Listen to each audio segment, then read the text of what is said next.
Boa noite, nós vamos dar continuidade ao estudo do Evangelho, mas antes eu gostaria de fazer um pedido. O nosso companheiro Salvador Guerreiro, ele está internado no hospital e precisando de doadores de sangue. O hospital que ele está internado é o HCOR, mas as doações, segundo nós recebemos orientação deles lá, elas devem ser feitas no Edmundo Vasconcelos, no Hospital Edmundo Vasconcelos, que faz acho que a transferência desse sangue de um hospital para o outro. Então é só dar o nome dele lá no Hospital Edmundo Vasconcelos, Salvador Guerreiro. Ele está internado no HCOR, mas eu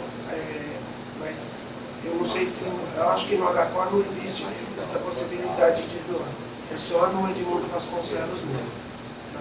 Então nós... Oi? O Edmundo Vasconcelos fica em frente à CD, ali na rua paralela a Pedro de Toledo. Borges Lagoa. Na Borges Lagoa, obrigado. Fica na Borges Lagoa. Ele tem uma entrada pela Borges Lagoa e fica em frente à CD, aquele hospital grande que fica em frente à CD, ao lado, na verdade, né, da CD, porque a frente da CD fica de frente para 23 de maio. Então, o hospital fica ali na Borges Lagoa. Então, quem puder fazer a doação de sangue, é só levar o nome dele. Oi? O nome aqui do gastroclínica? Isso, onde era o gastroclínica. Então, ele é depois do servidor. Isso. Tem a CD e o servidor, eles ficam na esquina, assim. As entradas, a esquina da CD e a esquina do Edmundo Vasconcelos. Eles ficam bem na esquina, assim, os dois hospitais. O hospital do servidor fica atrás. Fica atrás dele. Ele está dizendo que não, mas eu não... E quem vem de lá do fundo para cá é o Hospital do Servidor, a CD e o Hospital de Edmundo Vasconcelos. De qualquer forma, a gente passa o endereço. Eu posso deixar meu e-mail aqui e o e-mail lá da creche. Como ele é marido da diretora da creche, elas estão sabendo também e a gente vai passando. Pode pegar pelo telefone do lado do alvorecer. Nós vamos dar continuidade ao estudo do Evangelho segundo o Espiritismo, agora no capítulo 27, no capítulo 27, Pedi e obtereis. Nós estamos estudando a prece, algo que é assim, bastante complexo para o nosso entendimento, bastante complexo para a realização, porque nós ainda nos encontramos numa posição inferior.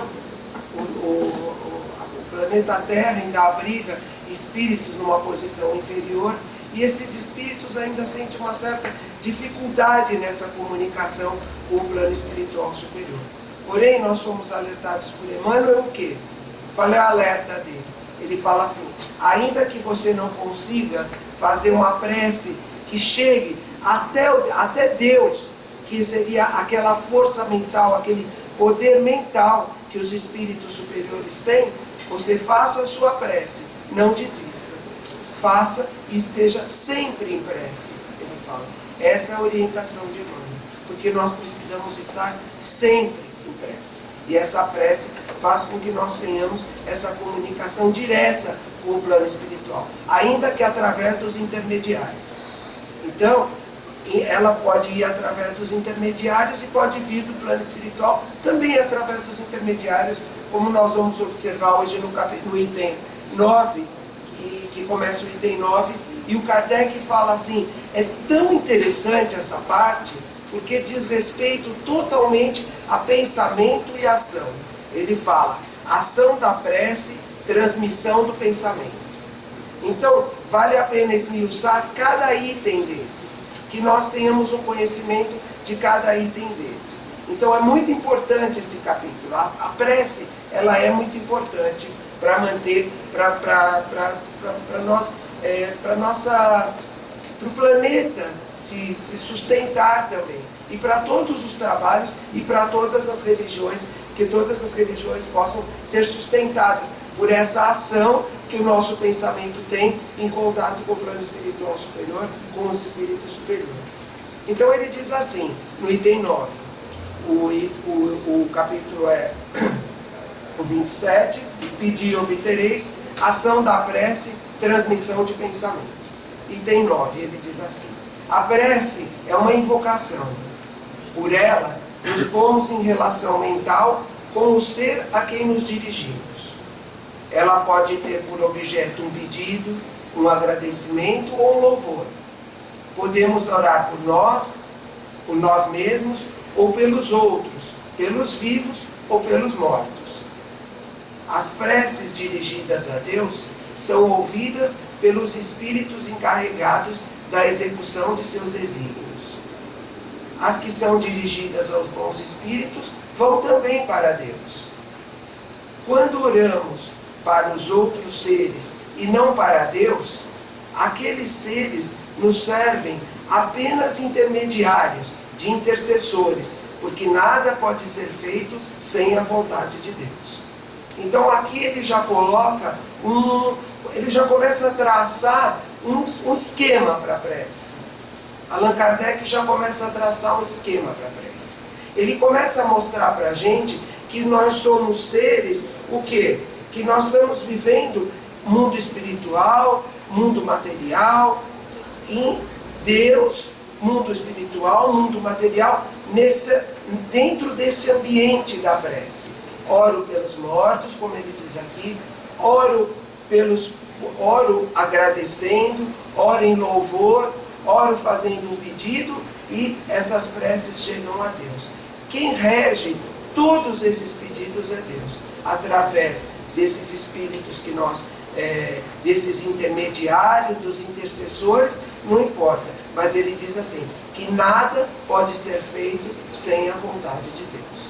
Deus, nosso Pai, rege todo esse nosso pensamento, todos esses pedidos que são dirigidos ao plano espiritual. E ele continua aqui. O Espiritismo nos faz compreender a ação da prece ao explicar a forma de transmissão do pensamento. Seja quando o ser a quem oramos atende ao nosso apelo, seja quando o nosso pensamento eleva-se a ele.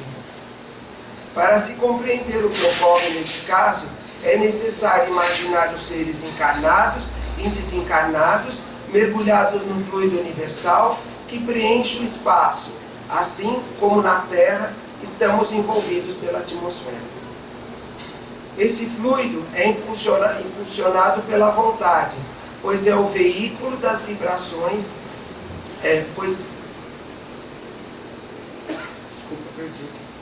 Esse fluido é impulsionado pela vontade, pois é o veículo do pensamento, como o ar é o veículo do som, com a diferença de que as vibrações do ar são circunscritas, enquanto as do fluido universal se ampliam ao infinito. Quando, pois, o pensamento se dirige para algum ser na Terra ou no espaço, de encarnado para desencarnado e vice-versa, uma corrente fluídica se estabelece de um a outro, transmitindo o pensamento como o ar transmite o som. Então ele já nos dá a ideia do que ideia ele volta a trazer aqui nesse item. Qual é a ideia que Kardec nos traz? A ideia da Trindade Universal. Ele volta a falar sobre a Trindade Universal. Qual é a Trindade Universal?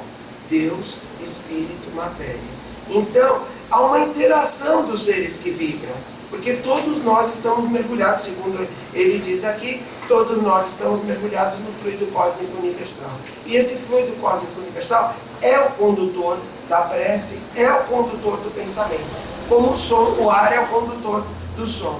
Então nós estamos mergulhados, como nós estamos mergulhados na atmosfera nós estamos todos mergulhados no fluido cósmico universal.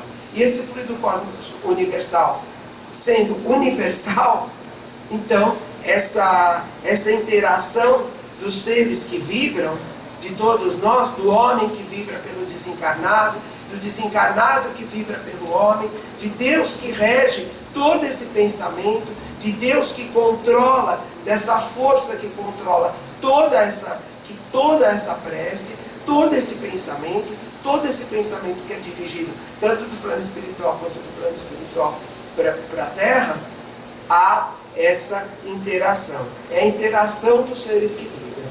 todos nós estamos em contato estreito com o plano espiritual. E o fluido cósmico universal abrange todo o nosso universo, abrange toda a nossa vida aqui e tudo aquilo que nós conhecemos através da criação. Tudo vem do fluido cósmico universal.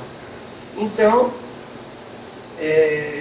vibro, tenho o meu pensamento, as inteligências se acoplam a esse pensamento na mesma sintonia e elas fazem o quê? Pela vontade de Deus, elas nos ajudam. Elas nos ajudam, elas nos encaminham, elas nos intuem. E da mesma forma nós, com os espíritos que nós oramos. Uma coisa importante que a gente nós não nos damos conta, e é muito importante, está nos livros do André Luiz, é o Evangelho no Lar. O Evangelho no Lar é tão importante, e é importante que nós nos lembremos dos nossos entes queridos no Evangelho no Lar. Por quê? Porque quando nós fazemos a nossa prece no Evangelho no Lar, é uma oportunidade que eles encontram, dentro das possibilidades deles, de virem até o nosso lar para nos visitar. É uma oportunidade que eles têm, porque a gente não precisa estar no mesmo lugar, no mesmo ambiente, mas os espíritos criam mecanismos que fazem com que esses espíritos possam ver os seus entes queridos. E nós possamos entrar em contato com eles. E nós possamos entrar em contato com esses espíritos através desse Evangelho, através desses minutos que nós passamos dentro da nossa casa, voltados para o plano espiritual superior. Isso é muito importante. Nós não nos damos conta, muitas vezes, disso. Nós achamos que o Evangelho no Lar é algo assim para proteger a nossa casa, e é verdade, e protege a nossa casa, faz com que nós tenhamos uma vibração boa, ajuda a fazer uma limpeza, entre aspas, vamos dizer assim, dentro do nosso ambiente, traz um ambiente salutar para dentro do nosso lar, mas, sobretudo, dentro da prece, nós estamos vendo o quê? O que nós estamos aprendendo? Nós estamos aprendendo com Kardec aqui, que é uma interação dos seres que vibram, que ele acaba de falar isso aqui. E essa interação propicia que os espíritos tenham mecanismos para trazer um alívio para esses espíritos que estão no plano espiritual, fazer com que eles nos intuam, fazer com que nós tenhamos uma interação salutar com o plano espiritual. Não aquela interação de posse, sabe, eu quero o outro perto de mim, eu faço a prece porque eu quero, eu sei, é difícil. A gente fala, mas eu sei como é que é. Quem sofre, aquele que sofre sabe aonde ele aperta o calo. Cada um sabe onde ele aperta o calo. Mas é uma obrigação nossa que conhecemos esses mecanismos, que estamos estudando, que nós tenhamos no nosso espírito um bálsamo para essa situação. Que nós tiremos do Evangelho segundo o Espiritismo e de todo esse ensinamento que o Kardec traz, um bálsamo para o nosso espírito, um bálsamo para a nossa alma e um bálsamo também para esses espíritos esses desencarnados. Porque muitas nós vimos lá no Entre a Terra e o Céu, eu gosto de sempre citar o caso, a menina orava, ela pedia para a mãe ajudá-la. A mãe era um espírito obsessor e, no entanto, a prece dela não deixou de ter um efeito. Aonde foi parar a prece dela? Foi parar lá com o ministro de nosso lar, foi parar com Clarencio. Clarencio reuniu uma equipe e trouxe essa equipe para ajudar. Então nós não temos noção de todo esse mecanismo que ocorre no plano espiritual. Cabe a gente orar, cabe a gente fazer prece. Entender o mecanismo não dá, só a gente estuda, a gente vê, mas ele existe? Existe. E o Kardec continua aqui. A energia da corrente, dessa prece, essa energia que é gerada na prece, está na razão direta da energia do pensamento e da vontade. É assim que a prece é ouvida pelos espíritos, onde quer que eles se encontrem. Assim que os espíritos se comunicam entre si, que nos transmitem as suas inspirações e que as relações se estabelecem à distância entre os próprios encarnados. Então, é uma teia, é uma coisa assim muito interessante, é uma teia, é um pensamento que vai encarnado para encarnado, encarnado para desencarnado, desencarnado para encarnado, e vai formando toda aquela, basta que tenha o quê? Energia, basta que tenha esse combustível da prece, Quando a gente insere esse combustível na prece, que é a energia e a vontade, isso acontece. Nós não podemos ficar contabilizando resultados, mas o Kardec mostra que esses resultados existem. Existe uma passagem no livro Instruções Psicofônicas, muito interessante, que mostra isso. Que mostra que não importa, como ele diz aqui, as relações se estabelecem à distância, junto, perto, enfim, não importa. No livro Instruções Psicofônicas, tem um capítulo, e nós estudamos aqui no centro esse livro, é um capítulo que fala o seguinte: no final de um trabalho, no final dos trabalhos, o Chico recebia um espírito, esse espírito se comunicava e dava lá o seu depoimento, e o livro foi feito através dessas comunicações. Espíritos mais elevados, espíritos que estavam sofrendo, espíritos que vinham contar suas experiências, um livro muito interessante, mostrando que cada um tem a sua função aqui no planeta, cada um vem com um objetivo do planeta. É um livro que nós estudamos aqui, tivemos a oportunidade de estudar com a doutora Marlene, que foi assim, um livro que é uma pérola da literatura espírita, que não pode ficar guardado nas nossas estantes, ele tem que ser tirado e tem que ser lido, esses depoimentos, para nós entendermos como é essa comunicação com o plano espiritual, e como é essa passagem dos espíritos, são exemplos dos espíritos. E nesse livro, Instruções Psicofônicas, tem um capítulo que acontece o seguinte: no final do trabalho, o irmão do Chico, José Xavier, que dirigia o trabalho ali na ocasião, ele vem e através do Chico ele fala assim: olha, o trabalho está terminando, mas nós vamos segurar mais um pouquinho, nós vamos continuar em vibração. Por isso é importante a vibração do trabalho mediúnico. Ninguém está dentro de um trabalho mediúnico fortuitamente, ninguém está sentado lá, sabe, ou na mesa, ou fora da mesa. Cada um tem um objetivo. Tem aqueles que sustentam o trabalho com a prece, aqueles que dão a comunicação do espírito, aqueles que são os médiuns doutrinadores, cada um tem a sua função. Então ele diz assim, o José Xavier, ele fala assim: pede para que esses espíritos, esses médiuns, permaneçam em vibração, porque vai haver uma comunicação. Uma comunicação que vai ser feita do espírito de Teresa d'Ávila. Só que o espírito de Teresa d'Ávila está assim, a quilômetros de distância da Terra. É um espírito que não tem nem mais perispírito, é luz. E ela não precisa se comunicar vindo e incorporando no médium. Ela não precisa. Então ele explica ali que a comunicação é uma comunicação teledinâmica. Ela de lá do mundo espiritual, ela vai utilizar, ela vai replicando através desses intermediários essa comunicação até chegar no Chico, e o Chico vai dar essa comunicação desse espírito Teresa d'Ávila, que era uma santa da Igreja Católica. Para nós é um espírito de alta hierarquia.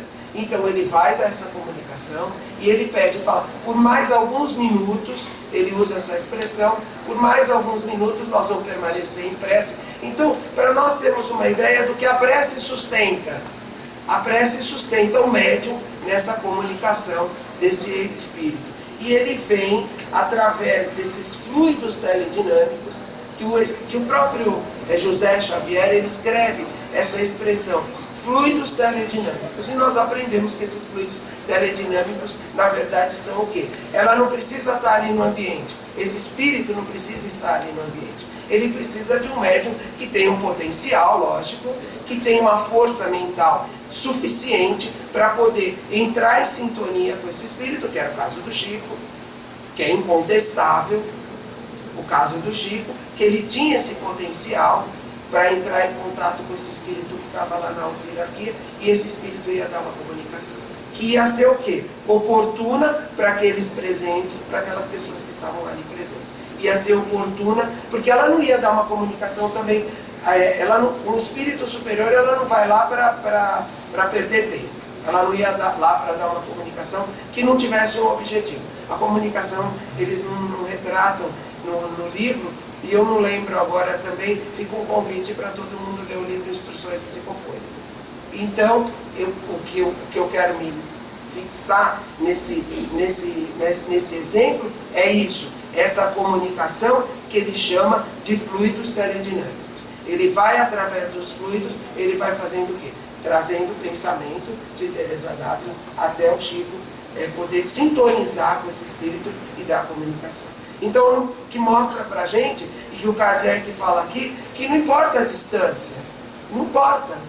Isso é importante que nós entendamos. E ele continua, e o Kardec faz uma ressalva aqui, na continuação do item 9, desculpa, ele já está no item 10 aqui, ele faz uma ressalva, ele diz assim, ó, esta explicação, o que ele vem falando até agora, se dirige sobretudo aos que não compreendem a utilidade da prece puramente mística.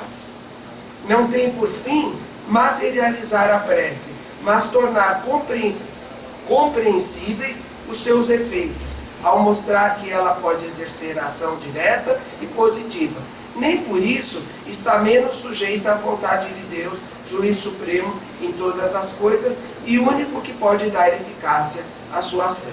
Então o Kardec fala assim, olha, eu estou mostrando o mecanismo da prece. Como o André Luiz traz, e o próprio Kardec traz no livro dos médiuns, que ele traz na Gênesis, ele traz em toda a codificação, ele mostra o mecanismo, alguns mecanismos. E ele faz essa ressalva porque ele fala, olha, eu estou mostrando, não vem tirar, não compreendam. Ele é tão inteligente, porque alguém podia falar, puxa vida, ele está materializando a prece. Então, ele está dando uma técnica aqui de prece, então nós vamos seguir essa técnica. Não, ele fala assim, olha, eu não estou querendo materializar a prece, eu só estou mostrando a eficácia da sua ação. E ele vai mostrando, e ele vai falando, e ele diz assim, não é uma questão de materializar, é uma questão de mostrar que eu emito uma vibração, e essa vibração se acopla, vamos dizer assim, com esse objetivo, com essa energia, com esse combustível que ela tem, ela atinge via fluido cósmico universal esse mundo dos espíritos, ou do mundo dos espíritos para cá, não importa a distância, como nós observamos no livro Instruções Psicofônicas, esses são fluidos teledinâmicos, que nós aprendemos com o espírito José Xavier, quando ele fala da comunicação. Isso tudo vem do quê? Vem do poder mental. Porque os espíritos evoluídos, não é o nosso caso, nós somos espíritos ainda infantis. As nossas almas são infantis ainda. Mas os espíritos evoluídos, eles têm um poder mental. Quando há a possibilidade desse espírito se comunicar, e quando há a possibilidade desse médium chegar até esse espírito, através do pensamento, através desse poder mental, porque se a gente não entender que existe um poder mental, e que o espírito adquire esse poder mental através da evolução espiritual, através de todo o trabalho que ele tem para evoluir, nós vamos ter uma ideia errada. Isso me parece, quando a gente estuda o Evangelho segundo o Espiritismo, quando a gente estuda a prece e quando a gente estuda André Luiz, sobretudo que ele fala sobre o pensamento, alguns livros do André Luiz, ou toda a coleção, eu não sou um estudioso de André Luiz, eu vou lendo, e vou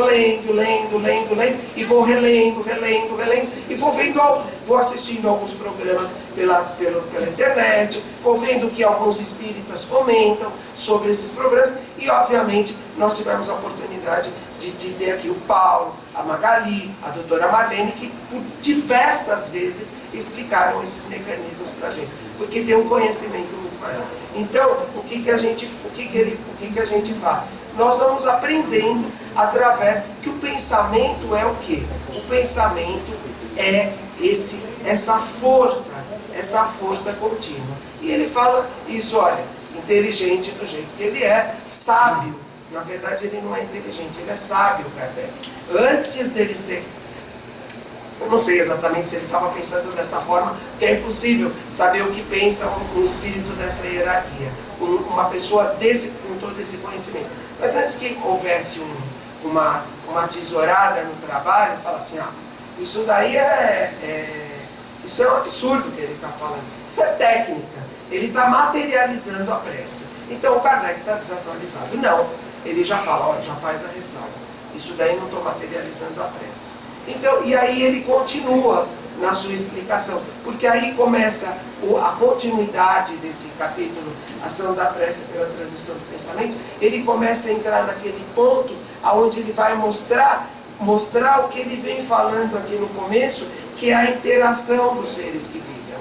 E ele vai mostrar para nós aqui, no item 11, ele continua aqui o seu texto no Evangelho segundo o Espiritismo, falando: pela prece, o homem atrai o concurso dos bons espíritos, que vem sustentá-lo nas suas boas resoluções e inspirar-lhe bons pensamentos. Ele adquire assim a força moral necessária para vencer as dificuldades. Aí ele vem mostrando a eficácia da prece e mostrando esse mecanismo que acontece aqui com a gente. Esse somos nós. O indivíduo, quando ele fala, somos nós. Então ele diz assim: adquire a força moral necessária para vencer as dificuldades e voltar ao caminho reto, quando dele se afastou. E assim também podem desviar de si os males que atraíra pelas suas próprias faltas. Um homem, por exemplo, sente a sua saúde arruinada pelos excessos que cometeu e se arrasta até o fim de seus dias em uma vida de sofrimento. Tem o direito de queixar-se se não conseguir a cura? Então, ele está mostrando, eu tenho livre-arbítrio. Eu tenho livre-arbítrio de cometer excessos. Isso é garantido para mim. O livre-arbítrio é uma garantia que eu tenho. Eu posso cometer meus excessos, mas o que eu posso fazer? Eu tenho o direito de ficar reclamando, aí os meus excessos se transformam em doença, enfim, em problemas psicológicos, etc, etc. E aí ele diz não, porque poderia encontrar na prece a força para resistir às tentações. Então, isso está chamando a atenção para todos nós. Está me chamando a atenção quando eu cometo algum erro, quando eu faço alguma coisa repetidamente, o que ele faz? Eu tenho o direito de ficar pedindo para Deus me ajudar a sair? Eu tenho até o direito de pedir, mas a prece não sai, o meu pedido não sai dali daquele espaço reduzido e daquele espaço pequeno. Tem um caso do irmão X, num dos livros do irmão X, eu não lembro agora qual é o livro, mas me lembrei agora do caso. Tem um homem que está doente, e aí ele começa a suplicar a força lá, pedir para os espíritos que ajudem ele, que fala assim: ai, eu preciso de ajuda, eu estou doente, ele está muito mal no hospital. E aí eu estou muito mal, pelo amor de Deus, me ajude. E essa prece chega aos espíritos, e os espíritos falam assim: puxa vida, vamos ajudar esse espírito. E vai uma equipe para ajudar esse espírito. E o Humberto de Campos, obviamente, vai descrevendo todo esse trabalho que ele faz. E essa equipe vai e ajuda. Quando ele se vê numa situação melhor, o que ele faz? A primeira coisa que ele faz, ele fala: manda me tirar daqui que eu já estou bom. Já liga lá ou enfim, chama meus parentes lá, em outras palavras, né? Manda me tirar daqui que eu já estou bom. Aí ele fala, aí os espíritos intuem e falam: olha, continua na sua prece. Que prece que nada. Aí ele joga o bullying na enfermeira que vai atendê-lo. Aí ele começa a fazer toda aquela rebeldia, porque ele está bom. Isso é uma maneira de mostrar o quê?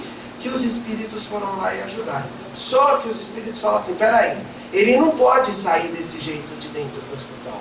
Por quê? Porque se ele sai desse jeito de dentro do hospital, ele vai cometer excessos maiores, e esses excessos maiores vão prejudicá-lo na existência. Então nós vamos retroceder em alguns pontos daqueles que foi feita uma ação desses espíritos sobre aquele corpo, através de passes, etc. Eles vão retroceder alguns pontos lá, para fazer com que ele caia novamente o que ele faça novamente um exame de consciência. E é muito interessante isso, porque eles vão mostrando, o Humberto de Campos ele chama a atenção para isso, pelos nossos pedidos. Como são os nossos pedidos? E nós devemos pedir, os espíritos atendem, porque ele foi atendido. E nós devemos dar continuidade a esse processo de agradecimento, enfim, e tudo aquilo que passa.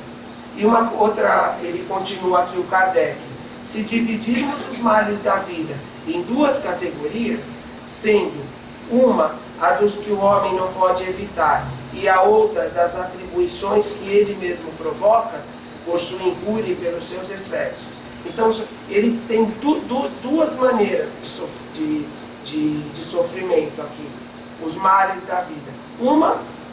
Duas categorias: a que o homem não pode evitar, e a outra que vem através dos excessos, através dos nossos excessos. E ele diz assim: veremos que esta última é muito mais numerosa que a primeira. Os espíritos estão atentos, lógico, à nossa conduta na Terra. Então os espíritos estão atentos à nossa conduta e eles vão contemporizando a nossa passagem pelo planeta para que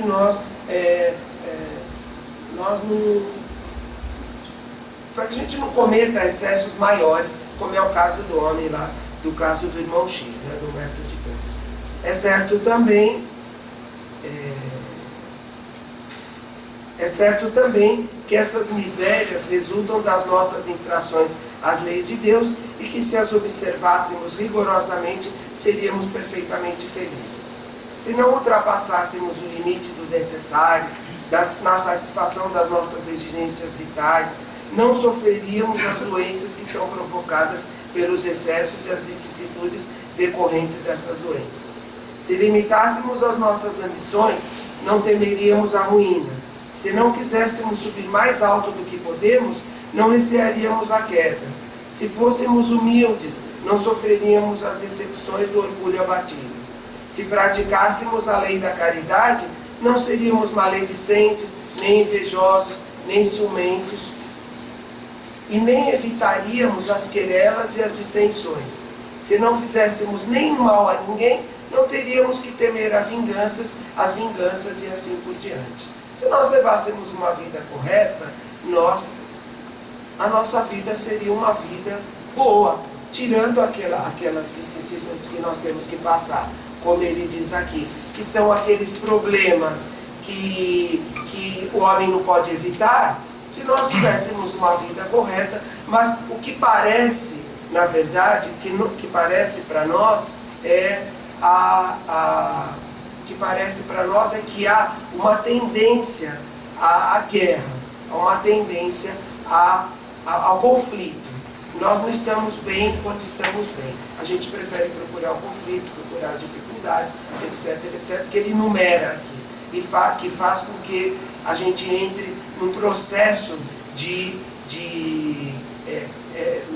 abatimento, de doença, por esses excessos, vícios, enfim, tudo aquilo que nós cometemos. Então ele alerta, ele vem com toda essa, vamos dizer assim, essa parte mostrando como funciona a prece, e ele traz todo esse funcionamento da prece e nos mostra. Depois, aí ele contemporiza, ele fala: gente, então se eu não tivesse os excessos, se eu não tivesse etc., e se eu orasse, e se eu mantivesse um contato com esses espíritos superiores, porque eles atendem, ele diz aqui, os espíritos nos atendem dentro das possibilidades, ainda que nós façamos as nossas preces voltadas para aqueles espíritos intermediários, que elas não sejam dirigidas diretamente a Deus, mas que elas sejam dirigidas aos intermediários, aos santos, por exemplo. Eu oro para um santo, essa prece é o quê? Ela é refratada, vamos dizer assim. Ela é levada, ele é um intermediário, mas a prece vai até Deus, e Deus designa os espíritos que vão que vêm à nossa ajuda. Lembrando sempre que isso dentro dos nossos excessos, dentro dos nossos pedidos. E que os grupos espíritas, eles devem funcionar como vamos dizer assim, como um bálsamo para a nossa vida. O grupo espírita e o trabalho assistencial, ele funciona como um bálsamo, ele funciona como um respiro para nós, um respiro diante de toda essa dificuldade que se encontra no mundo, diante de todas essas vibrações, porque nós não nos encontramos somente nas vibrações assim de paz, embora se a gente tivesse em mente isso, em andar sempre com pensamentos bons, como acontece em nosso lar, que existe uma proposta de manter um pensamento positivo, vamos dizer assim, um pensamento voltado para o bem, que lá a vibração é essa, existe essa vibração dentro de nosso lar, nós não teríamos um planeta tão conturbado. Mas ainda vivendo dentro desse planeta conturbado, nós podemos ser assim, pontos diferentes dentro dele, porque há essa interação com esses espíritos, há essa interação dos seres que vibram. E à medida que eu vibro para o mal não, que para o mal o próprio Clarencio diz que você fazer uma prece pedindo, não é uma prece, é uma evocação, ele fala. Então, você não tá fazendo uma prece quando você pede alguma coisa e você está querendo o mal de alguém. Mas se você está ali sempre com o pensamento voltado para o bem, automaticamente você está sintonizado com o bem. É muito interessante esse capítulo. Esse capítulo, a Sandra vai continuar a semana que vem a partir do item 11. Então, vai do item 11 até o 15, e ainda ele vai falar ainda mais sobre a prece, sobre a eficácia dessa prece. E uma coisa muito importante, eu vou fazer um convite para vocês. Existe um capítulo no livro Boa Nova que se chama Oração, eu até trouxe para ler, mas não vai dar tempo agora, que se chama a Oração Dominical, que Pedro vai ter com Jesus, ele conversa com Jesus, e Jesus vai ensinar a orar. Ele não só vai ensinar o Pai Nosso, nesse capítulo, ele não só vai deixar para a história da humanidade, como ele diz lá no capítulo, que Levi sabiamente escreveu rapidinho, quando ele terminou de falar o Pai Nosso, mas que ele escreveu e deixou para a história da humanidade, ele vai mostrar como deve ser feita a oração, pelas próprias palavras de Jesus, como nós devemos orar, como nós devemos fazer a prece. Está no livro A Boa Nova, no capítulo Oração Dominical. Isso é muito importante. Isso é importante, porque ali Jesus está ensinando como faz isso. Tá? Então eu ia ler, mas agora não vai dar tempo, porque nós já estamos em cima da hora. Então, se alguém quiser fazer algum comentário, alguma pergunta, nós estamos às ordens, senão a gente pode passar para outra parte aqui. Os discípulos pedem a ele. Os discípulos. Faz um pedido. Para ele ensinar a orar. Como a gente faz para orar?